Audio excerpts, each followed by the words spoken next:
Ladies and gentlemen, please do not leave your luggage unattended.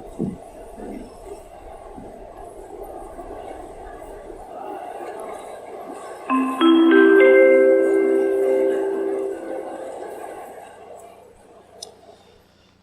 So today we continue our series called Baggage. If you've not been here, this is actually week 5 of our series Baggage. And throughout this series, we've been talking about what we do with the baggage of life. And here's what baggage does. If you try to carry around the weight of the world on your shoulders and carry around the bags of life, baggage weighs you down, it slows you down, and it makes the journey harder. It weighs you down, slows you down, makes the journey harder. So we are encouraging everyone throughout this series to figure out the baggage that you might carry and to release it to God, because Jesus says, "Come to me, all who are weary and burdened, and I will give you rest." So we've talked about different types of baggage. Today, we're talking about the baggage of possessions or money, the baggage of possessions.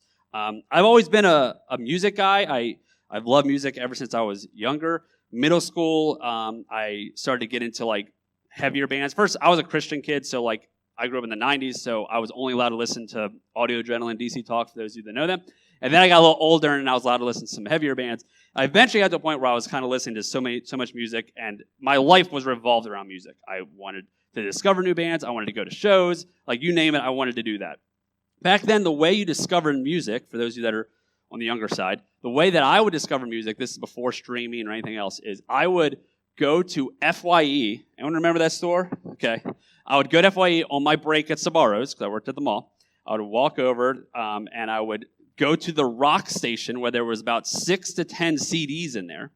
And I would put it on, and I would listen to a song or two, and then be like, oh, I think I like this, and I would then buy that CD, and I would take it home, okay? And I got to a point where I started to collect CDs. I had 2 big booklets full of CDs that stayed in my car. One was all my Christian bands, and one was all my non-Christian bands, okay? So when the Christian friends came over, I pulled that out. I was like, hey, you want to listen to POD? And the other one's like, hey, you want Korn or Limp Bizkit? Like, I had it all, okay? And for those of you who know, like some of the younger kids, a CD, Jake, is a like little circle thing that you put in the car, okay? So, I need you to know. Yeah, you're welcome. And so I had all these CDs, and I started collecting them. Every dollar I got went to buying more CDs, because I wanted as many CDs as possible. I actually put all my CDs into a bin and put it in the attic. And I also put like Mountain Dew bottles that I was collecting in the attic. And I opened it up, and it was all moldy and mildewy, so every one of the CDs got thrown in the trash. But I had so many of them. And then, when I got a little older, something came out that made me stop buying CDs. It was the iPod. You guys remember the iPod? It's basically, Jake, it's like your phone, but it's an iPod, okay? So you would download music on your computer legally, okay? And hopefully you didn't put too many viruses on your parents' computer. That's what I did. And then I would put it on my iPod, and I would listen to whatever I wanted. I could have all the CDs I wanted. And it was awesome. I stopped spending money on buying CDs at this point because I had my iPod.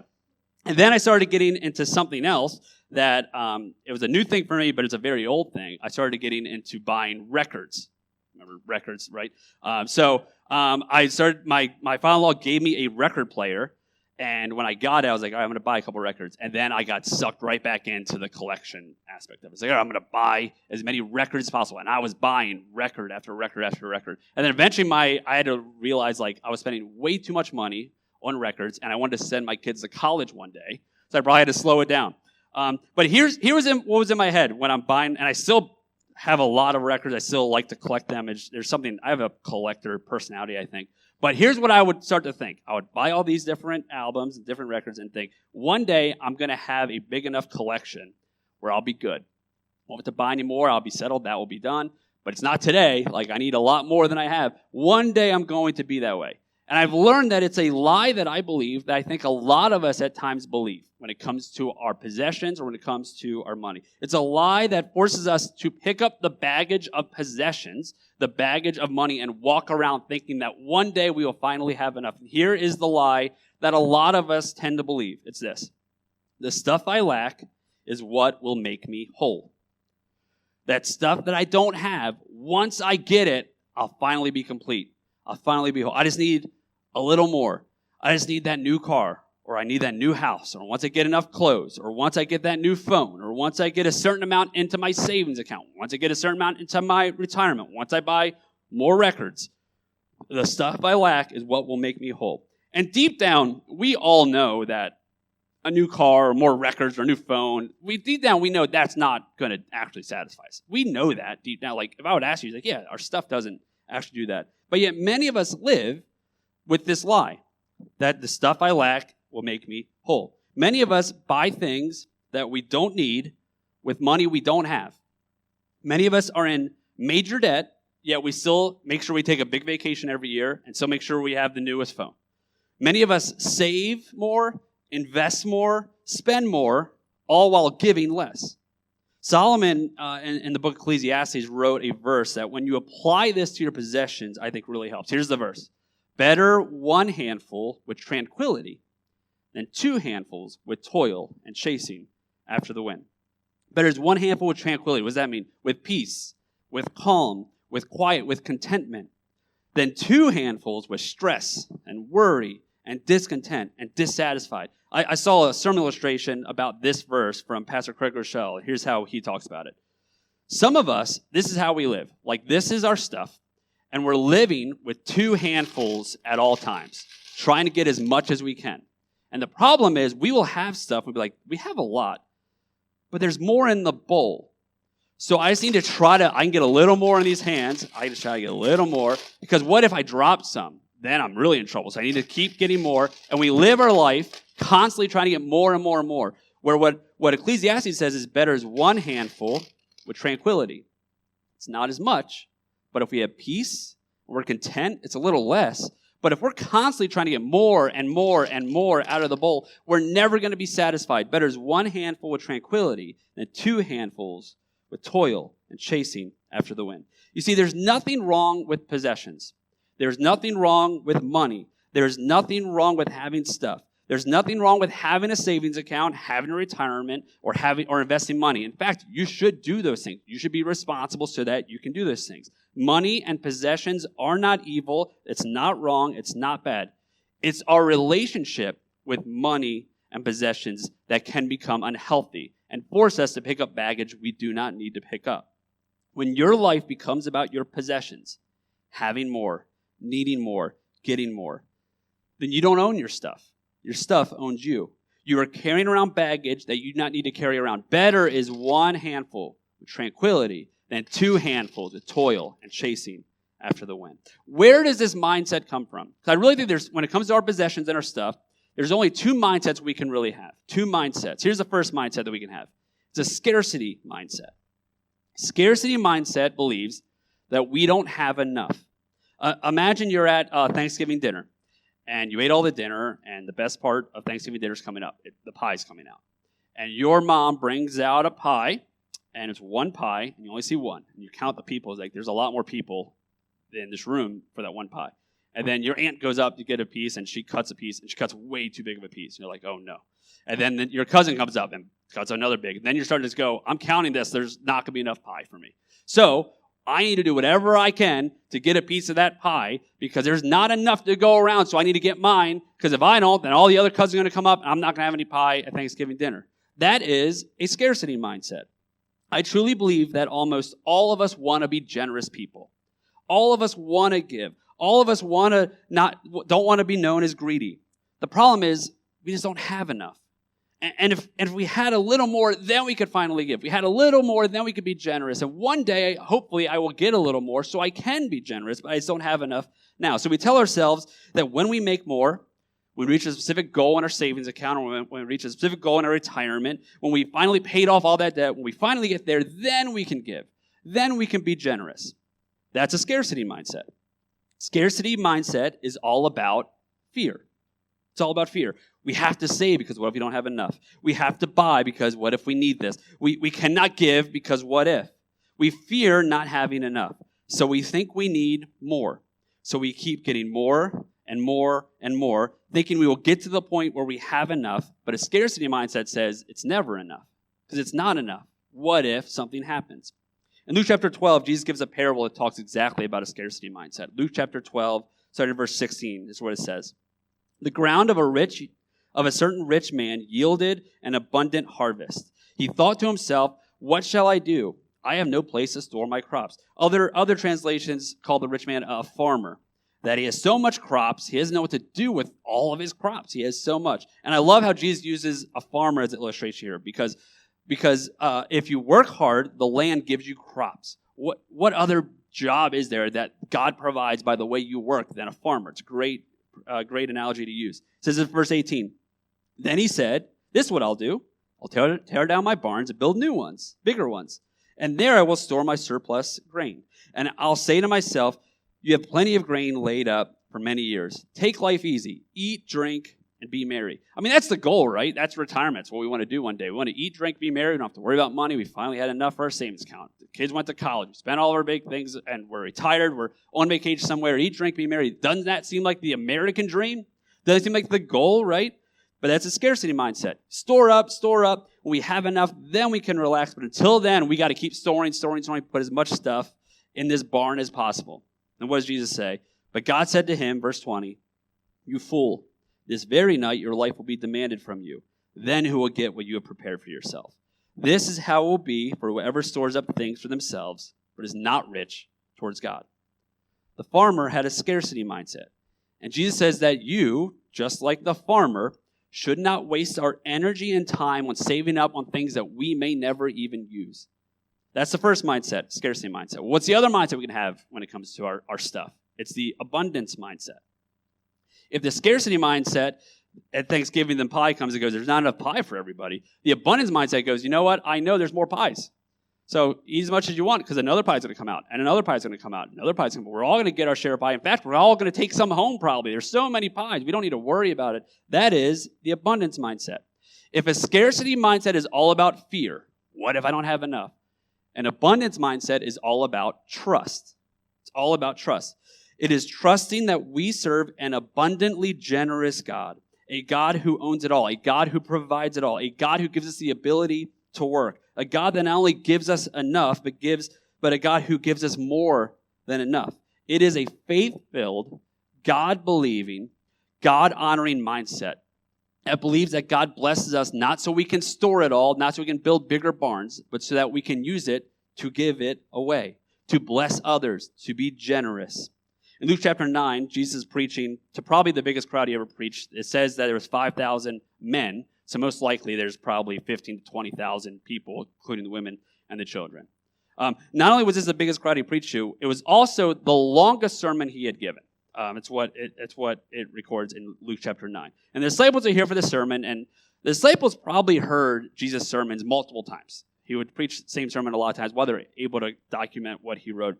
When you read between the lines, I think the disciples are getting a little hungry and maybe a little bored with the sermon when you read between the lines. Here's what it says in Luke chapter 9, verse 12. Late in the afternoon, another translation says, as the day wore on, the 12 came to him and said, send the crowd away so that they can go to the surrounding villages and countryside to find food and lodging because we are in a remote place here. So this is what I picture. It's not what it says, but this is what I picture. I picture the disciples at some point get together beforehand and goes, hey guys, we're hungry. And he's going a lot. He keeps preaching. He keeps saying it's all good stuff. So it's he blew right through lunch and now we're close to dinner and none of us have eaten. So why don't, Peter, you're the rock, you go say something. I'm not saying that. Thomas, you go. I doubt he's going to do it. That's what they're starting to discuss, right? They eventually get their courage and they go up to Jesus and say, you know what, let's figure this out. So he goes up and they go up and I don't know what exactly they say, but they probably say something like, hey, Jesus, listen, great sermon, took lots of notes. Anyways, any chance we could take a little break because they're hungry. We're loving it. Right? It's great, awesome. But they're hungry. Can we go and take a break so we can get some food? Look how Jesus replies to them in verse 13. He replied, you give them something to eat. What is Jesus doing here? He is exposing their scarcity mindset. The disciples are seeing this situation through the lens of insufficiency. There's not enough. They're hungry.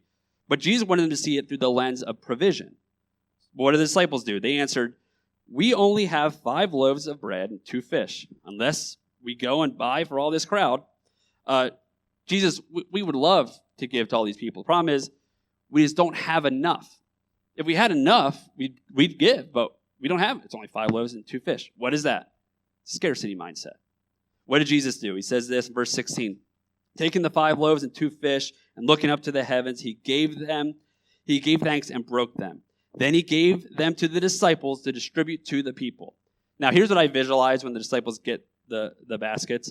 They have 5 loaves, 2 fish. Jesus said, blesses it, and then they start walking. And my guess is Thomas is like, hey, take a really small piece. Okay, it's not enough. Please don't take too much, okay? And they start distributing it, and they distribute it, and then here's what happens in verse 17. They all ate, as in the entire crowd ate, and were satisfied. And the disciples picked up 12 basketfuls of broken pieces that were left over. Jesus multiplies the 5 loaves and 2 fish. They all eat, and how many leftovers are there? 12. How many disciples are there? 12. Not only was there more than enough, the disciples all took a goodie bag home with their food. Jesus blessed it. The disciples gave it. God multiplied it. The disciples didn't have it at the time, but they learned how to have an abundance mindset. Because what you keep is all you have. But what you give, God multiplies. See, here's the point, and here's kind of the main point of our sermon today. God didn't give so that you can store.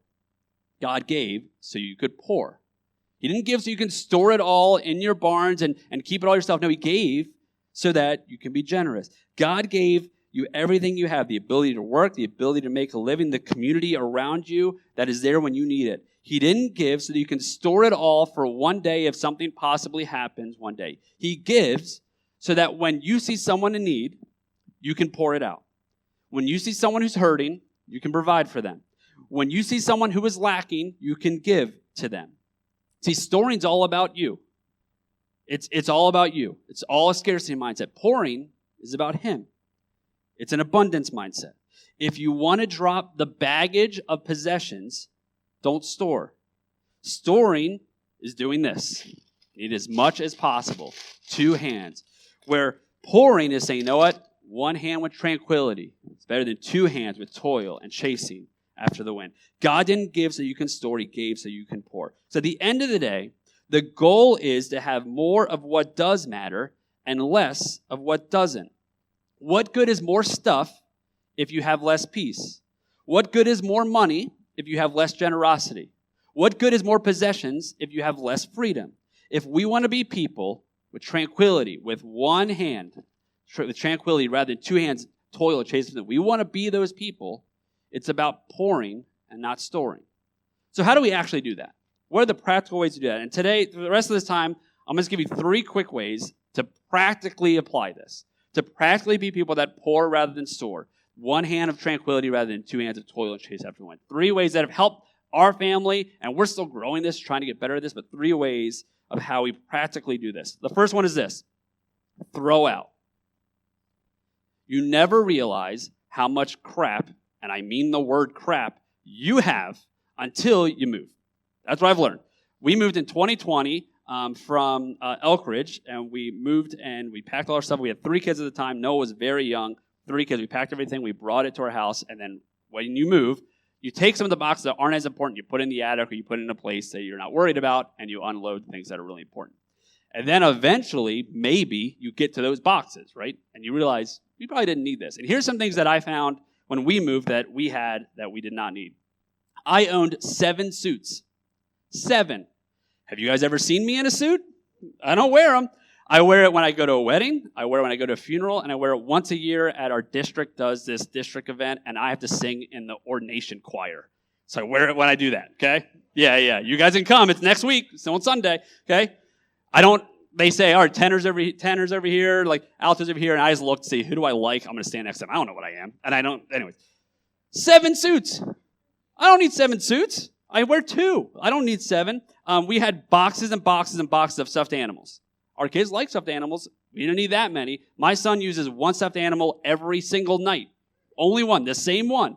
We don't need all, Mr. Monkey. We don't need stuffed animals. We had boxes of frames, like picture frames. No pictures in them. Boxes of frames. We don't have enough wall space for all the frames that we have in our house. And we keep buying more for some reason. Keep having more. We don't need it. You know what you don't need. So that stuff that you don't need, throw it out. Give it away. Go give it away. Do whatever you need to do it. But you do throw it out. I'm not talking about decluttering. I'm talking about de-owning. If you feel like a lack of stuff is preventing you from having the freedom that you want, I would tell you the opposite is true. You actually have more than enough stuff. You need less. If you are living life with two hands, what you are doing, the only way to have more of what does matter is to have less of what doesn't. So throw some stuff out. Give it away. Sell it. Throw it in the trash. You don't need it. But here's why it's hard for a lot of us to do this. I think there's really two reasons. One is fear. But what if I need it? It's a scarcity mindset, right? Like, I might need it. You never know. I'm going to need these extra sheets that I have that have stains all over them. You never know. I can't throw these out. You never know. I have this bin of all this technology that's about 20 years old, but I have to have this bin because one day I'm going to have something. I need this one plug that I can't buy for $5 on Amazon. I have to save this whole bin. Am I getting a little too personal for some of you? Like, I don't know. I never know. I have to keep saving because one day I might need it, right? If your saving is preventing you from giving, then you are suffering from a spiritual issue that a lot of us suffer with called greed. What you're suffering from. When you give stuff away, whether it's physical stuff or you give money away, in a very real way, you are telling and proving to God that you trust Him. That you are trusting that He will provide for you in the future and He will bless you someday, that you are dropping the bags. And the opposite is true. When you refuse to give and you refuse to throw things out of a fear of needing it, who knows, I'm going to need it one day, you are telling and proving to God that you do not trust Him. That you do not trust that God will provide in the future. You are picking up the bags of possession. What's another we have trouble throwing things out? Sentimental value. I get it. Sometimes it's like, well, this is when I was in college. I don't want to throw this out. This is when I was in college. Or this is our first year of marriage. I don't want to throw this out. This when the kids were young, and I don't want to miss this. It's for my grandkids. I'm not sure about this.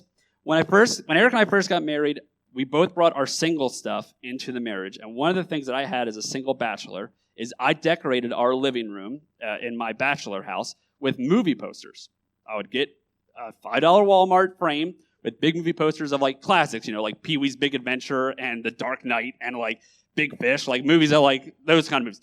And I would decorate it. And then when we got married, I brought those to the house. Like, Erica, okay, where am I going to put my posters up? She was like, well, we live in a one-bedroom condo, so why don't we just put that to the side? I was like, oh, I'll put it to the side. When we buy a house, I'll put it up. She's like, yeah, sure you will. Then we got a townhouse, and we had a basement, but we had a roommate that lived in the basement to help with the mortgage. She's like, all right, when he moves out, we'll put him up, right? He's like, yeah, sure you will. And then he moves out, and eventually becomes a kid. I'm like, Erica, can we put my Pee-wee's Big Adventure poster up here now? And she was like, this is the kids' room. This is going to be their toys. And I'm like, okay, I'll just save it here because one day I know I'm going to need this poster. And then one day, our washing machine breaks, and it floods our basement. And guess what got ruined? All my posters. And Erica was so sad. She couldn't wait till one day put those posters up. I was like, it's okay, honey. You know what? I completely forgot about those posters until I wrote this sermon. I've never thought about them, but I kept them for all these years because, hey, it's sentimental value. It's my college days. It's what I was. Listen, we all have sentimental stuff. I get it. There's nothing wrong with having it and keeping some of that. There's nothing wrong with keeping some of it. But sometimes we simply need to throw some things out. Appreciate the memory of that stuff. Appreciate the purpose that it gave.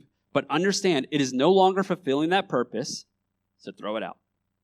On the other side of your stuff is freedom. Better is one handful with tranquility than two handfuls of toil and chase after the wind. That's number one. Number two, another practical way to live this principle out, buy less. Buy less.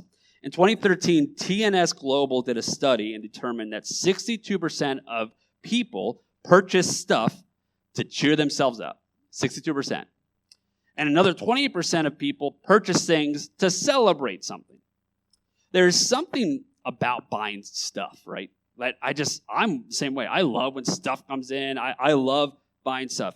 And I'm not saying don't buy things. Like, it's okay to buy things. We should buy things. And I'm not saying don't buy fun things. Buy fun things. That's fine. But almost all of us could benefit from buying less. I mean, what if we were intentional about what we bought and what we didn't buy? Because here's what I found. The less you buy, the less you need. The less you need, the more you can give. And the more you can give, the more peace you will have. I've also found the more you buy, the more you need. The more you need, the less you can give. And the less you give, the less peace you will have. I listened to a podcast a couple weeks ago from a pastor talking about how he practices a backwards tithe. I was like, what's that? I've never heard that before. And he says that he doesn't give 10%, he gives 90%, and he lives on 10. I was like, how is that possible? And the interviewer was like, how can you even do that? It's like, well, it took a long time to build that up. It took time. I need to save stuff. But here's what I started doing. We just started buying less. And we would give 10%, and when we would give, we felt better. So let's make that more then. If it felt good with 10, let's do 15. And they did 15. It's like, oh, we feel even better. Let's just keep giving. And they got to the point where they gave 90% of their money away and lived on 10%. You can only do that if you buy less. And he said, I don't have the newest phone. I don't buy new cars. I don't buy a lot of stuff. But we've just decided we want to be generous and we want to give, so we're going to do it backwards side. Think of, right now, I want you to think of your favorite childhood memory. Picture in your head, whatever that is. Give you a moment. Think of your favorite, 1 or 2 or 3 of your favorite childhood memories. Most likely, I don't know what you thought of, but most likely, you didn't think about stuff. Most likely, you probably just thought about an experience. When I think of my favorite childhood memories, I think of going to Pizza Hut on a Friday, and when we read a book, just sign the paper, we got a free pan pizza. And then afterwards, we'd walk over to the Blockbuster right next door, get a movie, and we'd go. Like I remember, I love those memories, right? I think of all the games that my dad coached. I think of all the times my mom came and we would watch a game or watch a performance or go to a concert and then go to eat afterwards. I think of some of the vacations, which cost money, right? But I don't think of the rides at Disney World. I think of the fun our family had at Disney World. That's what I think of. It's the experiences. Buy less. Better is 1 handful of tranquility than 2 handfuls of toil and chase after wind. And the last one, number 3, give more. Give more. No one wants to be known as greedy, right? None of us wants to be known as that. You know what the solution to greed is? Generosity. Give. You give away. You give more. You help those who are in need. You bless a family. You give to a cause you care about. You ever, I don't know if you do this. I know I do this. You ever look at like really rich people or people that like win like lotteries and think, man, if I was that rich, if I won that money, I would give so much of that away. You ever do that? Like, yeah, I mean, I would still buy stuff, but so much would go to charity, and so much I would give so much away. If I was that rich, if I was like a billionaire, I would give so much away, right? Well, here's I don't want to burst your bubble. That's whatever you ever think about, but there's a website called How Rich Am I? You can look it up. How rich am I? In this website, you could type your household income. You could type in how much you make, how many kids you have, and it will tell you, in comparison to the entire world, how rich you are. So let me give you some numbers just so you know.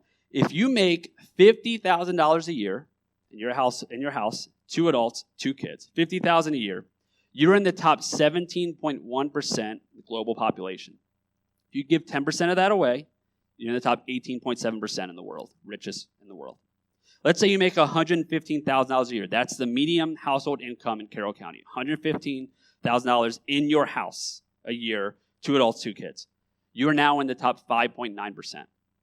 You give 10% of that away, in the top 7% of the world. Let's say you make $200,000 in your house a year, 2 adults, 2 kids. You're now in the top 1.9% in the world. Give 10% of that away, you're now 2.4% of the world. What that means? If you drove a car here, you're rich. If you are able to eat 3 meals a day, you're rich. If you can order a pizza from your phone, you're rich. Now, I get the argument is, well, yeah, that's true if you compare us to like the poorest countries in Africa. Yeah, of course that's true if you compare us to those things. And I would say that's exactly the point. Just because you're comparing yourself to the richest people here doesn't mean that you aren't rich.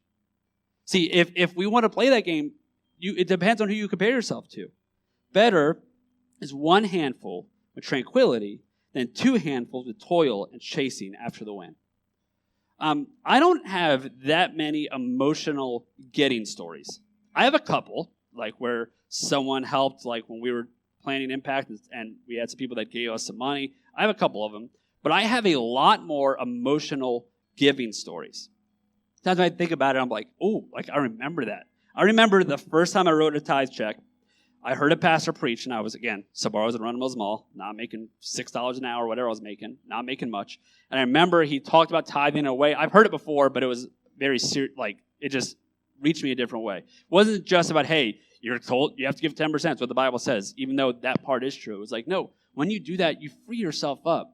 And all the things we're able to do as a church is because when you give. And I remember the pastor saying, well, every time we do baptisms, if you tithe, that's you. That's because of you. What every ministry we do, it's because of you.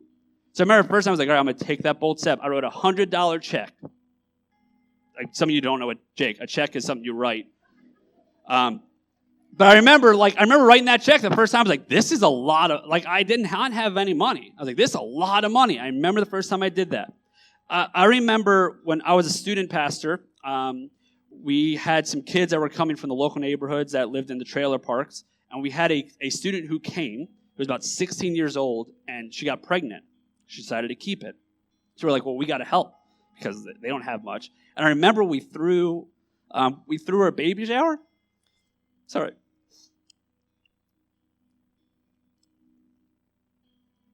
It was a family that didn't have anything. We threw her a baby shower. My wife and I went home. We were looking at all the stuff we had. Like, let's get her all this stuff. And I remember we gave it all to her. And I remember just her response. She couldn't afford any of that stuff. And as a church, we got together. Instead of shaming her for the fact that she was pregnant at 16, we said, we're going to help you to do whatever we can. I remember that. I remember we went all in here at Impact. And I went months without taking a salary to raise money for the church, and eventually I was able to get a salary. And I remember that first Sunday, we had so many people that gave financially so that we could start it. I remember that first Sunday and all the people that were there that first Sunday and being so proud, not because of what I gave, but because we all had given. I remember that. I remember during COVID, we had friends that lost jobs, and I had a buddy of mine who's a roadie for a living. He's gotten me, I met Dave Roll because of him. I'll tell that story on Easter, actually, so buckle up. And he lost his job. He's the first one to lose his job. And I remember my wife and I were like, hey, we were blessed to not lose our job. Let's help. I remember those things. So yeah, and I don't say any of those things to brag about my giving stories. You all have those stories too. And I know you at the church. You all are generous people. I say it to make a point. How are you using the time or resources you have here on this earth? Are you accumulating everything you can here on this earth, knowing that you can't keep it? Or are you investing in heaven where you cannot lose it? God didn't give so that you can store it all up. He gave so that you can pour. Better is one handful with tranquility, peace, and you're content, than two handfuls. I need more. There's still more in the bowl. I still need to keep going. Better is one handful. Because when you have one handful compared to two, you're constantly working. When you have one handful, you have a hand that's free. You can do whatever you want. You can help someone up. You can greet somebody. You can actually say, you know what, I'm going to give you some of this. When better is one handful of tranquility than two with toil and chase after the wind. So here's what we're going to do as we close. We're going to start coming on up. We're going to take communion. And I want to really challenge each one of you, no matter where you are when it comes to stuff and finances. Some of you are college students. You don't really have any money. And some of you are thinking about your retirement. We have all ranges of people here. I want to ask you to think about these three things. What do you need to throw out? Maybe this week you go home and say, hey, what do we need to get rid of? What is just not serving its purpose anymore? We don't need it. We'll get rid of it. We'll give it away. We'll put it in the trash. What do you need to throw out? Number one. Number two, what do you need to buy less of? Maybe you have a hobby, and it's great you have a hobby, and you should have hobbies, but maybe you're spending a little too much money, so maybe just cut it down a little bit. What do you need to buy less of? And then how do you need to give? We could talk about tithing all day, and tithing is a great way for you to start giving, and I would encourage you, if you do not tithe, to start tithing. It is a great way to free yourself up from everything. But I'm not even talking about that because I know all of you, and you guys do tithe, and I appreciate how you trust this church enough to be generous. But even on top of that, are there some causes that you are really passionate about? Give to them. Maybe you start thinking about how do we get from the 10% to the 15%? Not just tithing here, but to other things. Maybe 20%. How do we grow that so we can give more? For you, if you've been here for a while, you know that we do a food pantry twice a month. We've been talking a little bit about the food pantry, how we buy things like groceries, we get things like bread, milk, and eggs. You guys know how expensive eggs are, right? And we are having trouble funding that. So maybe for you, I know there's people in this room now that could say, you know what, we're going to give directly to the food pantry. And you can do that through a website. You can find different ways to do that. And my guess is that we have people in this room that could give right now so that we can help families that are in need. I was just talking to Cindy before it started. We have new families every week at our food pantry. And we're having trouble giving them and affording the stuff that they need in order for us to provide. So maybe for you, my prayer, I'm going to give you a number. My prayer has been $1,000 we'd raise today for the food pantry. Some of you could write that check by yourself. Some of you could write half of that. Some of you could write a quarter of that. But maybe that's a way you say, you know what? We want to give more, and this is a way that gives directly to people that are in need for the groceries and things that they need. What do you need to do? What do you need to throw out? What do you need to buy less of? And where do you need to give more? That's why I encourage you, as we get ready to close, and at the end of the month, we always take communion together. So as we celebrate the generosity that God has for each one of us by sending his son to us, as you grab your elements and come back and we sing this worship song, I want you to ask God right now, as you're holding your elements, the reminder of how generous he is, God, how are you calling me to be generous today? But be careful.